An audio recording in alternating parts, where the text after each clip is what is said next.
चलिए, हम लोग पढ़ रहे हैं कंडीशनल सेंटेंसेस और लगातार से सीरीज फॉलो कर रहे हैं। तो जितने भी स्टूडेंट्स एनडीए और सीडीएस की प्रिपरेशन कर रहे हैं और जिनका एग्जाम अप्रैल के अंदर लगने वाला है, वो एग्जाम की प्रिपरेशन जो कर रहे हैं वो सभी लोगों को स्ट्रेटेजीज और किस तरह की चीजें करनी चाहिए, आप उस तरह की चीजें पढ़ रहे होंगे। बट कैसे एग्जाम को प्रिपेयर करना है उसको छोड़ करके आप सबसे पहले ये फोकस कीजिए क्या एग्जाम में आ रहा है। तैयार करने के जाएंगे तो पूरा साल पड़ा हुआ है आपके पास तैयारी के लिए, अगर आपने नहीं तैयारी की तो कुछ तैयारी नहीं है।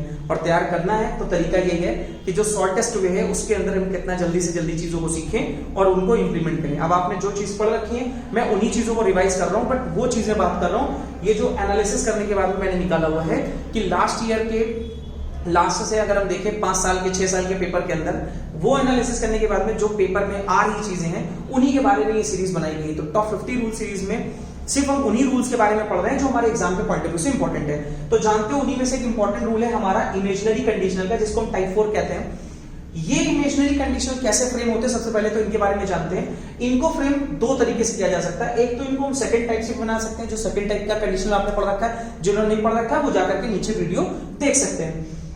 एक में आपको क्या है, पहला जो पार्ट है वो आपने सिंपल पास्ट में रखा है, दूसरा वाला पार्ट आपने वुड और कुड और एक्शन की फर्स्ट फॉर्म से रखा हुआ है। ये आपका सेकंड टाइप का कंडीशनल कहता है। एक थर्ड टाइप का कंडीशनल है जो कहता है पास्ट परफेक्ट मिलाओ और वुड और कुड या जो भी मॉडल लगाना हो हैव लगा दो, एक्शन की थर्ड फॉर्म लगा दो, ऐसे फ्रेमिंग होती है। अब रूल क्या है इमेजिनरी को बनाने का? पहली बात तो हाइपोथेटिकल सिचुएशन से इमेजिनरी पे चले जा रहे हो। अब इस सिचुएशन के अंदर क्या होता है, ये प्रेजेंट में नहीं चलती, हमेशा चलेगी पास्ट में। यानी अगर आपको प्रेजेंट में कोई सेंटेंस मिल रहा है तो उसको आपको लेकर के इसमें जाना पड़ेगा, पास्ट में लेकर के जाना पड़ेगा। अगर इफ के से सेंटेंस शुरू हो रहा है तो करना क्या है, इफ से अगर सेंटेंस शुरू हो रहा है तो बगल में डूअर जो भी आ रहा है आप ध्यान रखिए, एनी डूअर, कोई भी डूअर आवे, आप वर्ब हमेशा कौन से लगा दो, प्लूरल की लगा दो। प्लूरल वर्ब आएगी, जो भी ऑक्सिलरी या जो हेल्पिंग वर्ब आएगी वो हमेशा कौन सी आएगी, प्लूरल आएगी।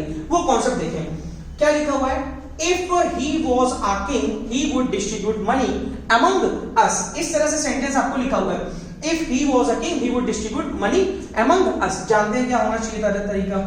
इफ हमारे पास में जो डूअर लिखा हुआ वो सिंगुलर का लिखा हुआ है, ही लिखा हुआ है, सिंगुलर का पर्सनल प्रोनाउन है थर्ड पर्सन का, और उसके बगल में वर्ब लगा वॉज लगाया हुआ है जो कि बिल्कुल सही है अकॉर्डिंग टू ग्रामर, आपने ही के बगल में वॉज ही लगाना होता है। लेकिन क्या कहता है हमारा रूल कंडीशनल का इमेजिनरी में कि प्लूरल वर्ब कर दो, वर्ब कर दिया हमने प्लूरल तो बन गया sentence verb, if he were a king he would distribute money among us. अब आ जाते हैं बाहर में, यहां पे ध्यान से देखें, जितेंद्र मिश्रा से पढ़ रहे हैं तो आपको ध्यान देना है, दूसरी पार्ट में भी एरर हो सकती है। अमंग को अस के साथ अगर जोड़ते हैं तो ये अमंगस्ट हो जाता है, अमंगस्टस होता है। क्यों अमंगस्टस होता है? जब भी कोई भी अमंग के बाद में वॉवेल से शुरुआत करने वाला कोई भी ऑब्जेक्टिव केस या कोई भी ऑब्जेक्ट आता है, क्योंकि प्रीपोजिशन है, प्रीपोजिशन के बाद में जो भी चीज आएगी वो उसका ऑब्जेक्ट बनती है।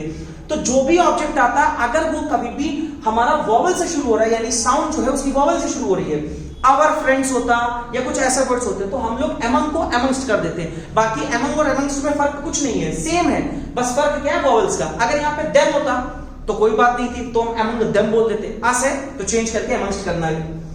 If she is a bird she would fly in the sky.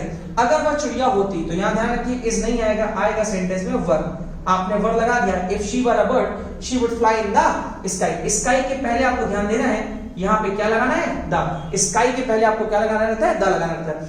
अब कुछ बच्चे जानते नहीं है कि इसको कैसे थर्ड टाइप से बना सकते हैं। थर्ड टाइप में बनाने का तरीका क्या है, if he had been a king, if he had been a king, अगला बन जाएगा he would have distributed money amongst us। ऐसे जाके सेंटेंस आपका फ्रेम होता है। तो ये आपका है इमेजिनरी टाइप, जिससे आपसे ज्यादा सेंटेंसेस पूछे जाते हैं। अगर आपको फिर भी इसमें कुछ डाउट है तो आप कमेंट कर सकते हैं, डाउट पूछ सकते हैं, उससे रिलेटेड वीडियो आपको अगले बार में मिल जाएगा। Thank you so much.